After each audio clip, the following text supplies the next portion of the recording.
Eros is erotic love. Erotic love. Eros is erotic love. It's a love of passion. A love of passion. An overmastering passion that seizes and absorbs itself into the mind. It is a love that is an emotional involvement based on the body chemistry. So that is that love that you really feel. You feel for something. You feel for someone. This is the kind of love. In Greek, they don't write it as love. They call it eros. It is in English, because of lack of words, it is now described as love. But it is a kind of love that comes with passion. It is based on body chemistry. It's how I am feeling. That's how it goes.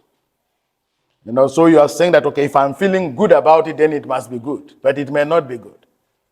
So it is that one that is called eros. This is the one that has to do with sexual intimacies.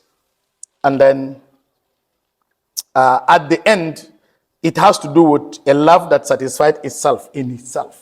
For example, in eros, I don't care how you feel. I only care about how I feel.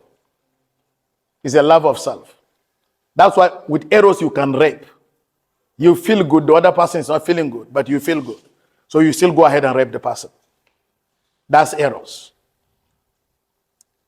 And by this, many people have been in trouble with that. If you marry based on eros, the marriage will not stay. If you marry based on eros, the marriage will not stay.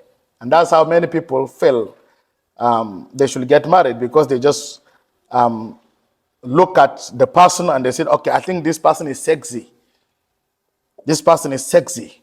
So if I get married to this person, I think we're going to have good sex. But is that the only reason why you get married?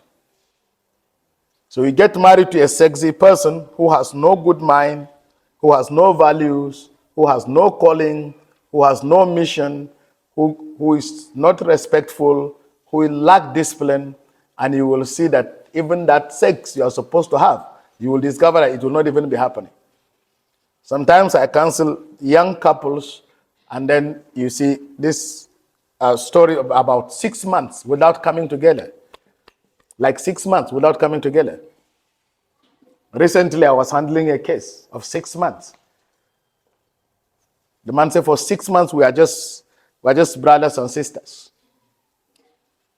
Yeah, she's on her own, I'm on my own. We are in the same family, and they're a very young couple. And I say, why? Why is this thing happening? So, when we marry based on eros, it may not survive, because there are other things that make marriage work. And that is what we want to look at. We don't want you to make mistake in marriage.